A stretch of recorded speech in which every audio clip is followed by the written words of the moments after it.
kachika, pansamantala nga muna talagang iniwanan ni Bea Alonzo ang limelight ng showbiz industry at talaga namang focus nga siya ngayon sa kanyang business na The Bash Grocer, kung saan ito nga ang kanyang first ever business na collection of different bags, organizers, and luggages. Talaga namang boom na boom nga ang super sale ng Bash Grocer na ginanap nga noong nakaraang linggo, June 12 to June 15, 2025 sa Big Studios. At hindi nga lang yon, dahil talaga namang napaka hands-on nga ni Bea Alonzo, dahil siya nga mismo ang naroroon para nga masubaybayan at masaksihan ang kanilang first ever super sale.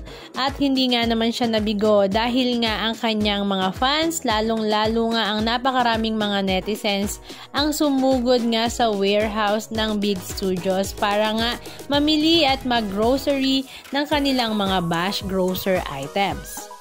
At ang nakakatuwa pa rito, si Bea Alonzo nga mismo ang kanilang kahera, kaya naman nai-inspired ang lahat na mas mamili ng mas maraming items.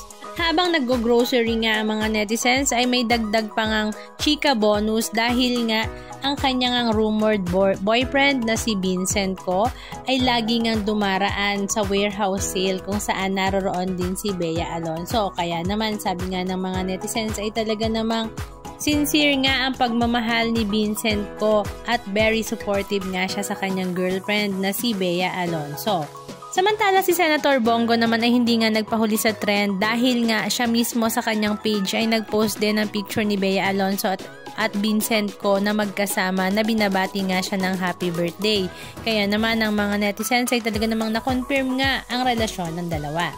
Halika at panoorin natin. The Bash Grocer will be at the Big Studios from June 12 until June 15. See you!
The Bash Grocer will be at the Big Studios from June 12 until June 15.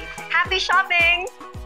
Anong masasabi nyo mga kachika? Just comment down below. And please don't forget to subscribe. Thank you!